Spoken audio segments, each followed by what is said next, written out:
Hey guys, this is Caleb with DSLRvideoshooter.com, and today we are not talking about DSLRs at all. We're talking about Micro Four Thirds cameras, and more specifically the Panasonic G7. Now this is going to be a review slash comparison to the GH4 because these cameras are very similar, and I think a lot of people looking at the G7 have either been considering the GH4 or want to know the differences and which they should go with. And before we jump too far, and I do want to say I have completed a guide for both of these cameras. One is a massive guide for the GH4, really talking about anything you could possibly want to know and even things you don't even think you need to know about this camera, how to use it, and other filmmaking tips related to shooting on that camera. But I've also done a guide and completed it recently for the G7. This is a much more affordable $20 guide that covers everything you need to know about getting this sucker ready to shoot video. We also talk a lot about budget gear. And that brings me to this camera. This camera is really incredible and I think is one of the first good options or alternatives to Canon's Rebel cameras. There are so many people still shooting on Canon Rebels like the T2i, T3i, T4i, T5i, and those are great cameras because they're cheap and they have big sensors, which is really cool. And they really have been kind of the staple for budget filmmakers out there. But finally, we have something that is so much better and still very affordable. So if you want to learn more about this camera, how to really turn it into a video beast, as well as learn a ton about budget gear, definitely check out my guide. I've put it together for two types of people. People that just want to use this camera for video in general, and people who are getting started and really don't have a lot of funds to spend. So we talk about gear that is extremely budget friendly, and I talk about how you can do an entire video shoot and walk you through a video shoot where we only use $350 worth of stuff. That includes lenses, tripods, a speed booster for the camera, really cool stuff. So that is 20 bucks. You can find it at the bottom of the screen via a link. And now let's go ahead and jump into comparing these two. So I've been shooting with the Panasonic GH4 for over a year now. I really know that camera. I've shot so much with it, so many different scenarios, and it's really been a great camera for me. I really do enjoy it. So I was excited when the G7 was announced with a price tag of 800 bucks, and that came with a kit lens, which is kind of interesting. And while there are a ton of similarities, there's also some subtle differences, some good actually, and some bad. So first I want to cover the body and the build of this camera compared to the GH4. Obviously it's not going to be as good. One thing I do like is the weight. After shooting with the G7, the GH4 just feels massively heavy. So I do like the weight. Not great for video necessarily, but it is nice to have a lighter camera. So if you're the kind of person that just likes to tear around with a body, throw it on a monopod and shoot like that, this is a great little camera. This camera is not weather sealed, so the GH4, you can go out in rain or light rain and you're gonna be okay. This puppy, you're gonna have to get an umbrella. It's definitely not gonna work. But I was very impressed with the button layout and the minimal compromises when it comes to the button layout on the G7. Most manufacturers, when they have a flagship and then they create a cheaper model camera, you find a ton of really bad compromises when it comes to the buttons. This camera, however, they've done a great job. I really applaud Panasonic for how they laid out the buttons, first of all, but also the quality. So yes, they're a little different than the GH4 and they're not quite as nice, but I was very impressed. They didn't give us only 4 buttons and the dials weren't absolutely terrible. They actually also gave us a new dial with a new kind of function and a button in the center. So it's kind of a cool setup. So really like that, and I think that's something that shouldn't shy people away from the G7 to go with the GH4. Now one thing that is a little unfortunate about this camera and did bug me is the SD card slot. So I'm gonna go ahead and grab the camera, take it off of the tripod here, and underneath the camera we have the slot for the battery. Pretty standard. Unfortunately, instead of the door opening like this, it opens like this, which causes some problems. If you've got fat plates like this tripod setup, your door bangs right into the plate, which is really unfortunate. I can't actually get the battery out fully when I have a setup like this. So that's really sad. The other thing is that the card slot is also down here. So depending on how you have things rigged up or even what kind of plates you use, you might not be able to access your card slot. Luckily with this setup, I can still get to the card, but it is really sad because the position on the grip where the card normally goes is a much better place. So that's kind of one of my big gripes with this camera. So now let's talk about the actual image quality.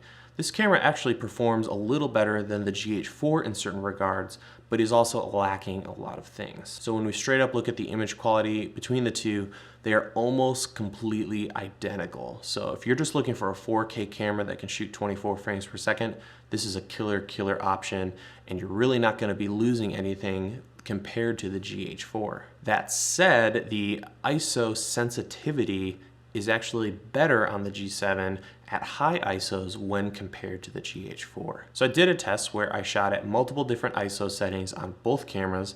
You can see them side by side here, and you don't really notice anything early on, but as you get higher and higher, you'll notice that at the high ISOs, specifically 3200 or 6400, there's a pretty big difference, and you can start to see some really gnarly stuff on the GH4, and the image on the G7 is cleaner. I did another test where I put body caps on both cameras, made sure absolutely every setting was identical across the two cameras, and then I shot at 6400, so essentially it's black, and you can see the noise pattern difference, and it is massive. The GH4, it looks like a circus in there. There's just tons of noise, wavy patterns. It's really bad.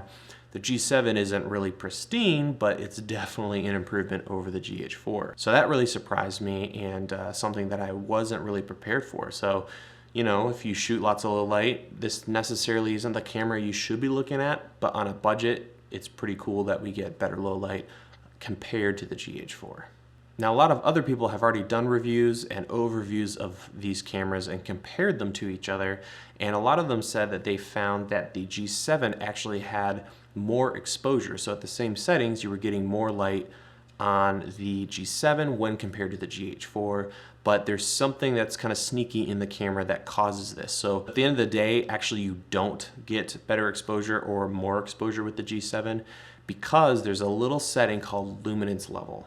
On the GH4, we have three settings. We can do 0 to 255, 16 to 255, and 16 to 235. Out of those three settings, 16 to 235 is what you want to choose. This is Rec 709. It's going to work, you know, when you compare it with other monitors. It's just the setting to go with. Unless you really know what you're doing and know a lot about luminance levels, stick with 16 to 235. On the G7, on the other hand, we do not have 16 to 235. The camera only allows us to use 0 to 255 and 16 to 255. So we don't have that 16 to 235. And that is why people think that the G7 is brighter. So an easy way to explain it is if you shoot at 16 to 235, when you bring it into post, you can play with stuff, but you really don't have to do anything. You could ship that out. If you shoot at 0 to 255 or 16 to 255, you have to bring the highlights back down into the correct range. So that's why the camera seems a little brighter. It's really not though. But at the end of the day, if you have the matched settings between the two cameras, there really isn't a big difference in image quality, which is great news for those considering the G7. All that said, there are some settings and options missing on the G7 when you compare the two cameras. You do not have slow motion up to 96 frames per second, but you do still have 60 frames per second at 1080p. So you're still way ahead of Canon DSLRs. There's also no Cinema 4K on the G7, you only have UHD. So on the GH4, you can shoot at UHD, which is 3840 by 2160, and you can shoot at full Cinema 4K 4096 by 2160. On the G7, you only have UHD or 3840 by 2160. There's also a bunch of menu items missing if you really do compare the two, which isn't necessarily a bad thing to me. The GH4 had so many menu options, and for most people, this was kind of actually a bad thing. And if you watched my GH4 guide, you know about this. We go through all the settings and talk about a lot of the misconceptions, and there's a bunch of settings that people think are great on this camera, but really they should not be played with. They're really for people who really understand broadcast and gamma and a bunch of other topics that the rest of us don't really use, me included. So it's kind of cool that some of those are missing, so you can't really mess up your image as much as you can on the GH4. So G7, less menu items, but we're also missing some nice ones like video priority display and a couple other little things. Now, another big difference between these two is headphone jacks. We have a headphone jack on the GH4, there's no headphone jack on the G7, which is really, really sad. But again, you know, those of you shooting with Canon DSLRs are laughing because if you're shooting on a T5i, you know, you've been shooting like this for forever. You get it, you know how to work around it. And in my G7 guide, I go through a ton of different setups when it comes to audio and how you can easily work around not having a headphone jack. So to me, it's not really a deal breaker, and we'll get into why when we get to the conclusion of this video. When it comes to battery life on the GH4, you know, we know it's famous for having amazing battery life. Depending on how you shoot, you can get away with almost a battery for an entire day. And on the G7, I was getting about an hour and 40 minutes to 2 hours on one battery when shooting continuously. And then there's a bunch of other random little differences. So on the GH4, you can use it great with monitors. It's a fantastic camera for that. On the G7, you can use a monitor, but you can't actually record an output to a monitor through HDMI, which is really sad. But again, depending on how you're going to use this camera, doesn't necessarily mean it's a deal breaker. Another difference is the record length. On the GH4, every 29 to 30 minutes, the camera will stop recording but start again. So at the end of the day, you'll have a bunch of different files that you can link together and have a continuous, you know, edit. Whereas on the G7, the camera completely stops recording at 29, 30 minutes, and you're gonna have to start the camera again. So if you do long form stuff, might be kind of a hassle, but we're still way ahead of, you know, the cameras that are shooting at 12 minutes or whatever it is. Another little difference is that there is no 180-degree shutter setting on this camera. So if that's how you like to roll, the GH4 has it setting. We don't have that on the G7, but you know, whatever, you can still use photography style shutter readings to get your shutter correct. And then we come to price. The GH4 price bounces between $1,400 and $1,600 or $1,700. And right now, since the camera's fairly new still, the G7 sits at $800 with the cheaper kit lens. And I'll give you a little tip. The kit lens isn't really that great. So what I would do is get the cheaper setup, so the $800 version. Don't go for the nicer lens when it comes to the kit, because I highly recommend you go ahead and ditch that thing and get an adapter and a different lens. But for those of you who, you know, freaking out because you don't want to spend $400 to $600 on a speed booster, check out my G7 guide. I go through how you can get a really sweet speed booster or focal reducer and a lens that is kick butt for around 130 bucks. So check out the guide. I'll get you hooked up there. So definitely save your money, get the cheaper one. You can use the kit lens as kind of a crash cam, or if you're in a high-risk situation with your camera, maybe someone's throwing dice down a craps table when you're filming that or something like that. Just throw on the kit lens. Great little lens. It's also a great chuck around lens and run around lens. So if you want to take it on vacation, shoot some stills, but you don't want to spend a lot of money on a Panasonic lens that does autofocus, then you can whip this sucker out and you'll be great.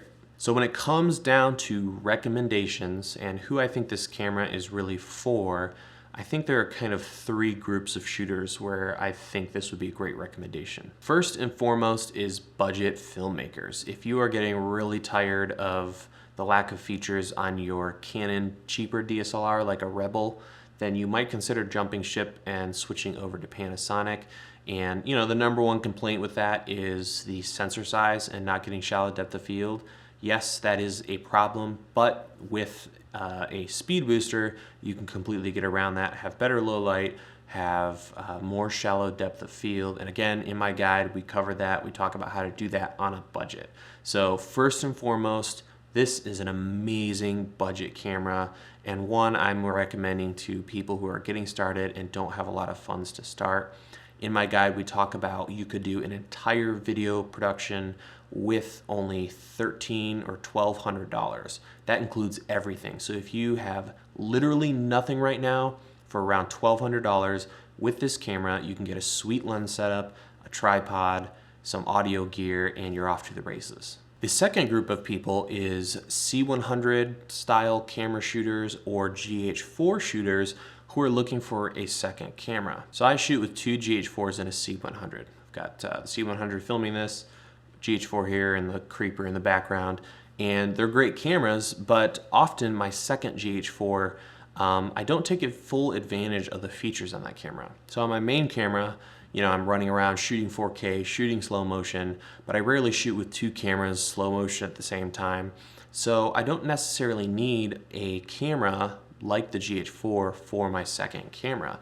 A camera like this, the G7, would be perfect. So if I'm doing interviews, I can still match my 4K settings and I'll be golden. And most of the time I'm not doing a huge audio setup on both cameras. Usually I have my 8 camera, has all the audio, everything rigged up, and then the second camera is just like this. I just stick it on sticks and it's my second angle. So if you have a GH4 or two GH4s like me, you might consider selling one and picking up a G7, save some money, and have a great little second camera. And again, if you're a C100 shooter, but you're not ready to pick up another C100, a camera like this is gonna be great. And one of the reasons I love both of these cameras is they make really good second cameras for the C100. The reason for that, even though these are 4K, is that the C100, the C300, the C500 all have 4K sensors. And what's happening is you're using that 4K sensor and you're capturing at 1080. So within the camera, it is downscaling that 4K image to 1080. And that's why those cameras look amazing.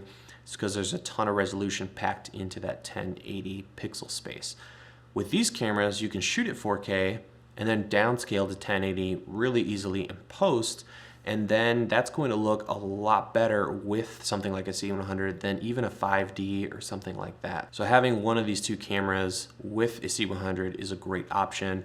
And now you can pick one up for $800, so a super affordable B camera option. And then the final kind of person I would recommend this camera to is kind of a travel shooter. So if you just like to have a sweet messenger bag, a good camera, and a lens and travel, you want a really, really minimal light setup, this could be an amazing option. The weight is fantastic, and if you couple this with the Panasonic 12-35 zoom lens, that would just be a match made in heaven, because that lens with the optical image stabilization would give you an amazing little 4K package for under $2,000. So awesome, awesome setup. That would be something I would definitely recommend if you're kind of a person who travels a lot and wants a great little video package. So that is my comparison between the two and my G7 review.